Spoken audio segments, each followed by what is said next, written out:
fait, Orionis, ça regroupe absolument tout. C'est incroyable. Je trouve ça incroyable. Il y a de la danse, du théâtre, de l'escrime, même de l'équitation. Il y a plein de choses. Et c'est... Je sais pas, c'est génial. Les sérieux, ils vont vraiment adorer parce qu'ils vont se prendre au jeu de se dire ah, ça enfin, il y a vraiment quelque chose qui se passe quoi. Il va y avoir un mélange entre la réalité de ce qu'ils vivent et ce que vous transportez à travers les âges avec les actions. Ce que j'ai beaucoup aimé, c'était le stage d'escrime parce que c'est quand même une activité qu'on n'a pas forcément l'occasion de faire. Et j'ai trouvé que c'était très professionnel, les gens sont très bienveillants et ça a vraiment créé une cohésion avec le groupe. J'avais oublié de faire désormais.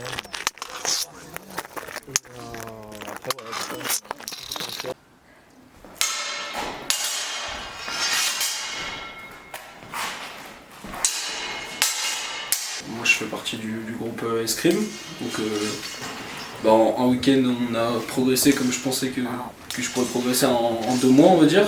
Je suis aussi inscrit sur tout ce qui est cascade, j'ai hâte de faire comme au Puy du Fou, me faire tirer par un cheval sur le sol.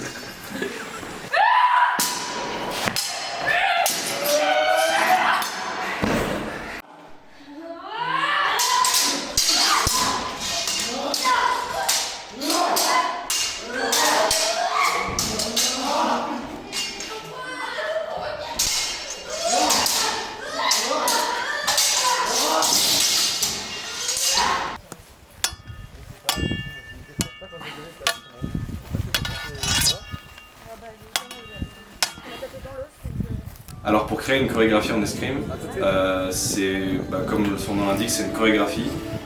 Ça fonctionne vraiment, c'est comme de la danse. Chaque mouvement est déjà prédéfini. On appelle ça une phrase. On a plusieurs types d'attaques. Et après c'est de combiner ces attaques, ces défenses, etc. pour former une véritable chorégraphie.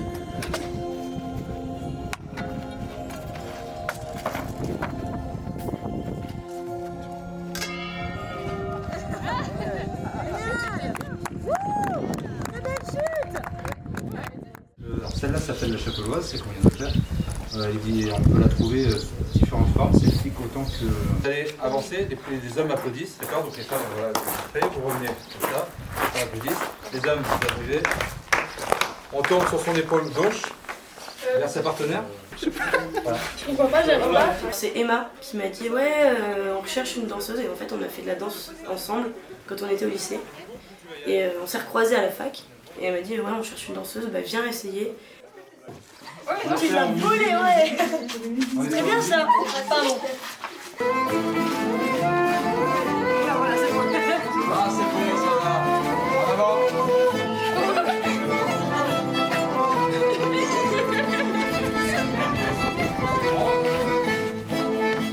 J'allais le dire. En fait, tu peux que apprendre. Il n'y en a pas un qui est plus fort. Enfin, il y en a toujours qui sont plus doués ou qui ont plus de facilité que les autres, mais pas partout. En fait, on se complète tous. On peut que apprendre et que évoluer. C'est que du bénéfice. Et c'est génial, c'est hyper enrichissant. Viens. Moi je dis viens.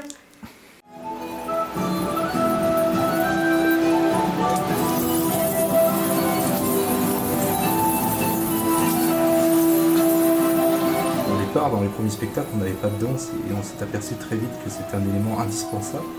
La compagnie propose deux types de danse, danse ancienne et folklorique, qui se base sur des danses paysannes, on va dire, début 19e, fin 19e siècle, à peu près tout ce siècle-là.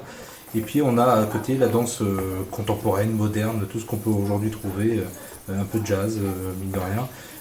Et là, du coup, on s'aperçoit que dans ces chorégraphies qui réunissent plusieurs types de danse plutôt modernes et contemporaines, que finalement, chacune a son expérience de danse, chaque danseuse apporte sa petite pierre à l'édifice, et puis on a des chorés qui sont très variés, qui sont sur des styles très très différents, qui mélangent les styles. Sur Saint-Germain, il faudra continuer. À Saint-Germain, faudra continuer. Ça veut dire qu'on va avoir des chorés à rajouter. Attends. Ils ont fait. Ah oui. Donc ils vont pas, ils vont la taper. C'est ça qu'on c'est qu'après on tourne direct en fait. À cette étape des répétitions, du coup, on demande aux danseuses, comme aux escrimeurs, d'essayer les costumes et de répéter avec. C'est une étape importante pour tous nos comédiens et pour nos danseuses. Ça permet de vérifier si le costume est adapté au personnage. Selon le personnage, le costume ne va pas être le même, il va falloir l'adapter, si c'est un escrimeur, si c'est un cavalier, si c'est une danseuse. Donc là, il faut travailler en prenant en compte toutes ces contraintes.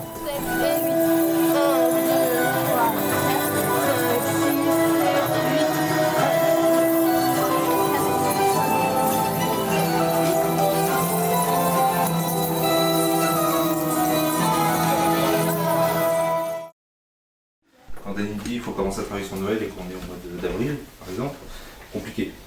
Voilà. Il y a tout l'été, il y a pas mal. Encore avril, c'est juste passé. Voilà. Ouais. Donc l'idée c'est de trouver au moins un personnage qui peut vous correspondre, qui peut vous parler, dont vous sentez que vous pourriez l'incarner, que ce soit physiquement, que ce soit pas intellectuellement, mais je veux dire au niveau de la voix peut-être, si vous sentez une accroche personnelle, un truc qui fait que vous avez envie de jouer ce truc-là et que ça vous éclate un peu, quoi. Dans cet atelier, on travaille principalement les personnages, la création d'un personnage, donc de A à Z, de comment il va parler, de comment il va être habillé, costumé, dans quel décor il va être, afin de pouvoir conter plus tard des histoires aux jeunes ou aux moins jeunes d'ailleurs, en plein air, en salle, peu importe, et de pouvoir faire de belles histoires. Vous pourriez être assis à conter une histoire, debout avec des gens assis devant vous, vous pourriez être dans la rue en train d'alpaguer des gens, selon après aussi votre niveau plus ou moins de théâtre ou d'improvisation. Il y en a qui vont se dire non, j'apprends un texte et je le compte, ok.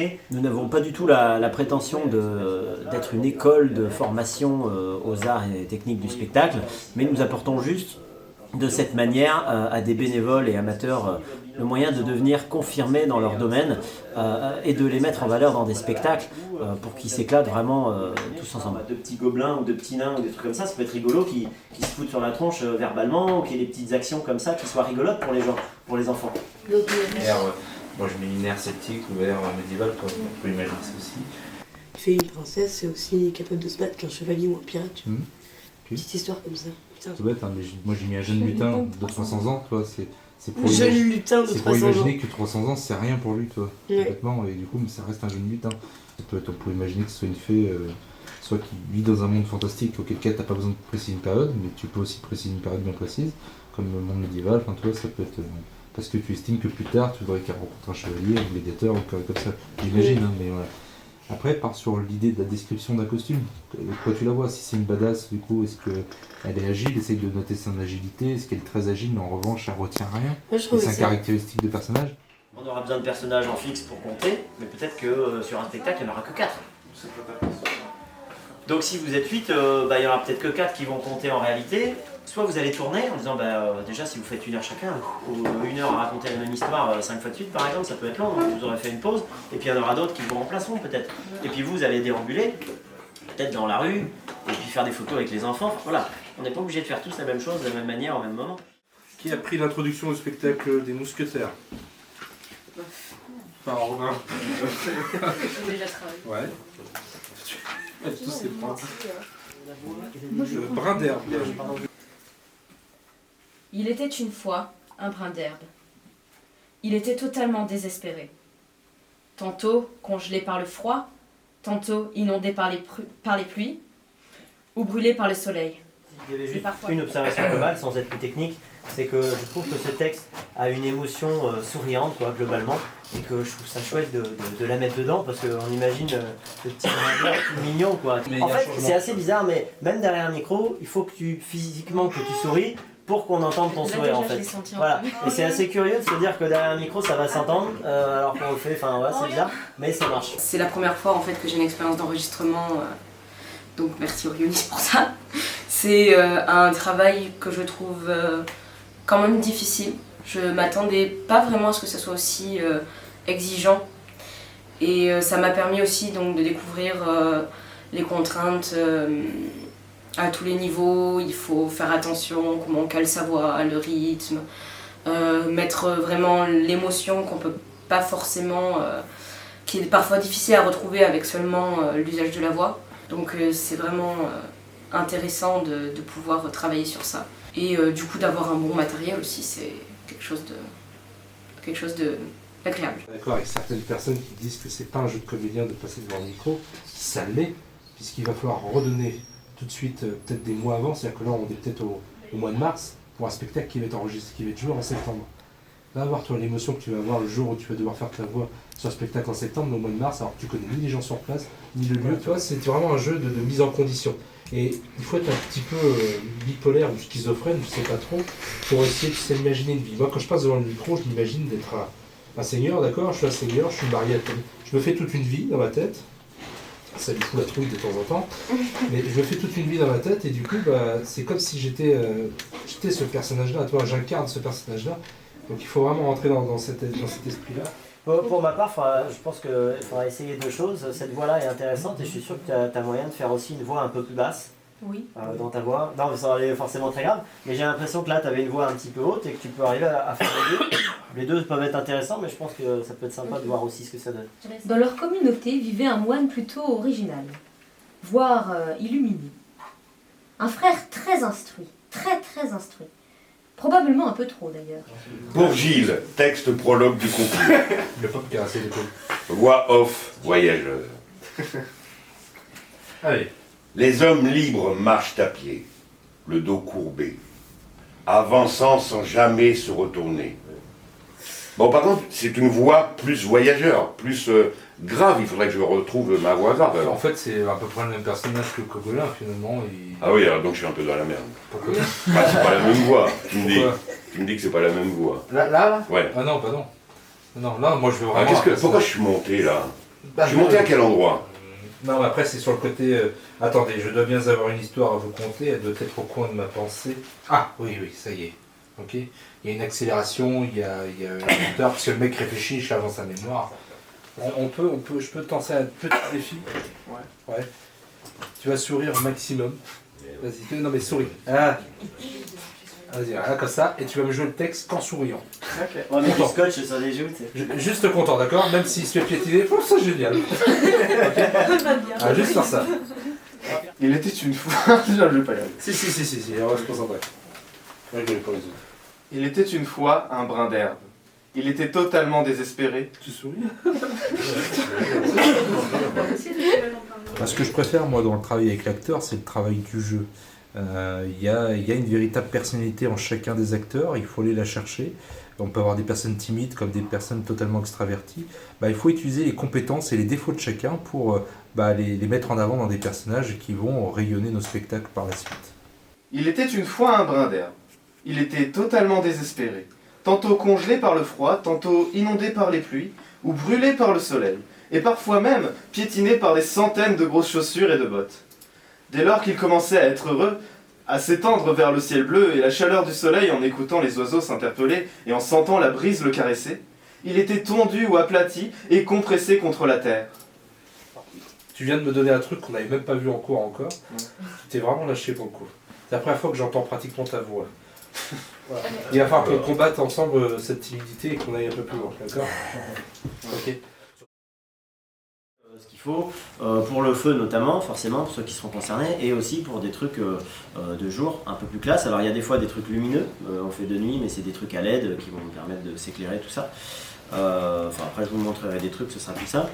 Et d'autres trucs un petit peu comme ça, qui sont donc du coup ce que je disais tout à l'heure, des sabres de jonglage, donc de loin qui font l'illusion d'un vrai sabre, même s'ils sont évidemment assez plats ici pour pas se faire trop de mal.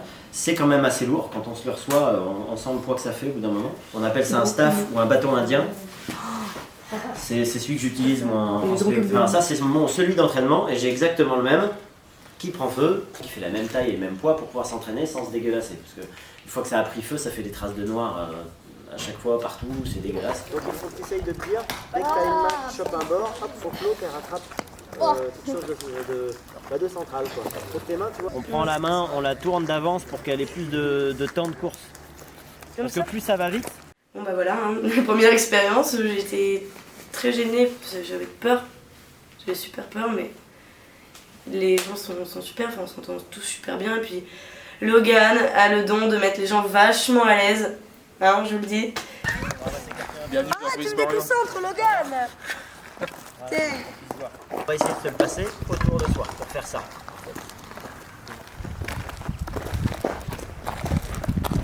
Certaines compétences artistiques se trouvent déjà dans la compagnie, ce qui permet de s'auto-former un minimum sur certains aspects et de pouvoir ensuite prendre des intervenants extérieurs qui nous apportent une connaissance spécifique dans un domaine, un type de combat par exemple, ou la voltige équestre qui ne s'invente pas évidemment, ou des techniques de jonglage plus poussées. Ah bah oui, ça vient. Non mais c'est ça, après il faut que tu arrives à rester fixe et à les faire partir le moins possible sur les côtés, mais c'est bien parti. Hein. Ouais, c'est ça, faut juste que tu arrives à tenir. Hop là, attention Jean-Claude. Ça j'ai vu là. Et quand c'est parce que je fais de la natation, tu mets tes mains devant. Ouais, elles sont pareilles. Baseball là. Ah, c'est pas facile. Baseball. Le poids d'un côté et l'autre qui va être le conducteur pour pouvoir faire passer par-dessus pareil. Tu vas l'affiner, voilà, et tu recommences. Parfait, il était bien celui-là. Encore. Ouais, bien. C'est vrai? Ouais, t'accélères un petit peu dessus, c'est pas mal. Ok. Et après, bah, si tu te sens à l'aise, tu peux en enchaîner deux, mais pense à 2 fois la même chose. Voilà.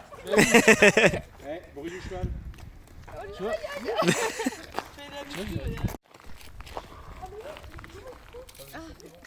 Donc ils risquent de mourir à tout instant. Et les 2 qui sont toutes neuves, qui n'ont jamais encore servi. Donc vous voyez que là, on est tranquille. Donc c'est super léger, c'est pratique, on ne peut pas jongler avec, mais au moins vous avez ça proprement. Si on... bah ouais, c'est qu'à crache bien. Trop tôt. Bon, ça... Alors les filles, première expérience de crachat de feu, ça va? Ça va. On est toujours là. Comment ça s'est passé du coup? Ben, je pensais que ça allait être beaucoup plus désagréable que ça, mais pas du tout. Moi j'avais très peur quand même. Stressant de ouf. C'est stressant. Mais finalement ça s'est super bien passé et c'était pas si compliqué que ça. Ouais, encore un petit peu, c'est un peu. Mais je sais qu'après quand elle revient en bas, il n'y a plus rien. Oui, oui. Mais le fait qu'on soit entraîné toute la journée avec les bâtons et vraiment les bolasses ou les instruments de jongle sans feu, et ben quand tu sais bien le faire sans feu, après avec le feu, ça rajoute un truc de ouf et ça se passe super bien. Ouais. Même au début ça fait peur parce qu'il y a beaucoup de bruit, c'est chaud et on voit rien. Donc on fait un peu à l'aveugle. Mais c'est vraiment fou la sensation quand même. Je crois que ça c'est le truc le plus fou. T'es comme ça, tu stresses, et tu fais une fois et là t'es là. Après t'es libéré, tu le fais plein de fois, tu peux arrêter. C'est dégueu mais t'arrives pas.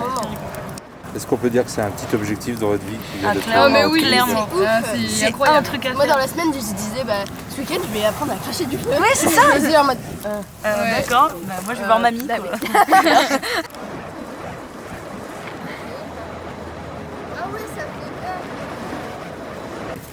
C'est avant moi le feu, rien que quelqu'un joue avec une bougie, j'étais quand c'est quelqu'un d'autre. Et puis là, ça m'a vachement rassurée avec le feu et j'ai trop bien vécu. Et ce qui est bien aussi c'est de partager ça en groupe avec plusieurs personnes qui ouais, connaissent pas. Très bonne expérience. Après j'aime bien les bolasses. J'adore jongler mais pour l'instant j'ai un peu peur avec les torches. C'est compliqué. Mais c'était la première fois donc je vais m'améliorer. Voilà. Ah, on parle de mulet, Dani. On parle de mulet.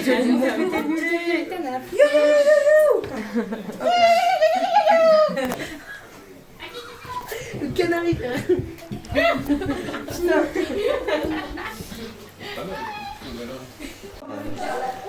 Ok, et c'est quel lycée? Je suis surtout les lycées du Grand Poitiers.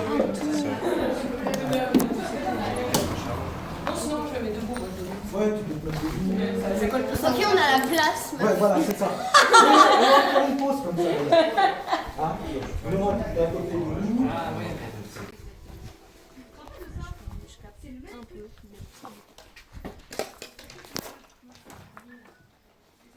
D'autres, d'accord, depuis du beau temps, faites semblant. Mais voilà, il faut vraiment qu'on entende une ambiance. Est-ce qu'on rigole? Hein, ça peut rire. Ça peut. De rire. Tu le téléphone parce que. Ouais, c'est juste qu'il y a le courant dans Hein? On a tenu à faire cette première vidéo teaser pour concrétiser une petite année de travail avec nos comédiens qui ont été plus ou moins présents et qui peuvent être mis en valeur grâce à cette vidéo qui a été faite assez rapidement. On a trouvé l'idée quelques semaines avant, le lieu à proximité. On a travaillé 24 heures dessus et c'était parti pour lancer ce tournage-là. Et on est très content qu'ils puissent avoir mis tout ce qu'ils ont pu apprendre dans leur année, en fait, voire en quelques mois pour certains, quelques semaines même pour d'autres. Tout ça dans une petite vidéo qui serve de promotion un petit peu pour la première année et qu'on va vous faire découvrir à la fin de ce reportage. Tu me dis ça tourne? Ça tourne. Ok. Musique. Musique.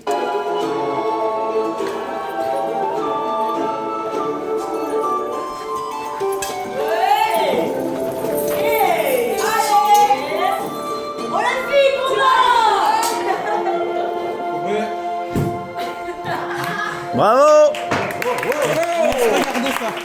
Pour cette première année, on ne pouvait pas espérer mieux. Parce que Orionis est devenue une véritable famille dans cette première saison.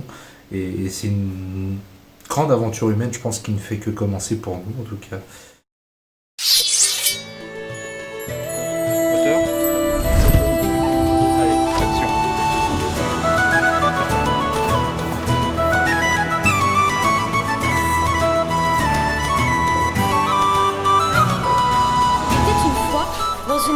Dont le nom m'a échappé, près d'un ruisseau, dans une auberge qui s'illumine la nuit.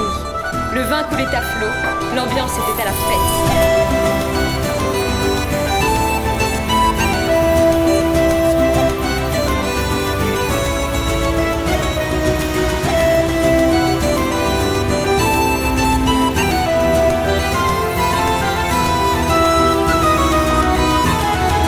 Gardes et paysans, voyageurs et pèlerins, jongleurs, amuseurs de rue, ménestrels et troubadours, poètes et marchands, bienvenue dans nos histoires d'antan. Ce soir, nous festoyons au nom de l'amitié et de l'amour. On vous attend. Ainsi va la vie en terre de légende.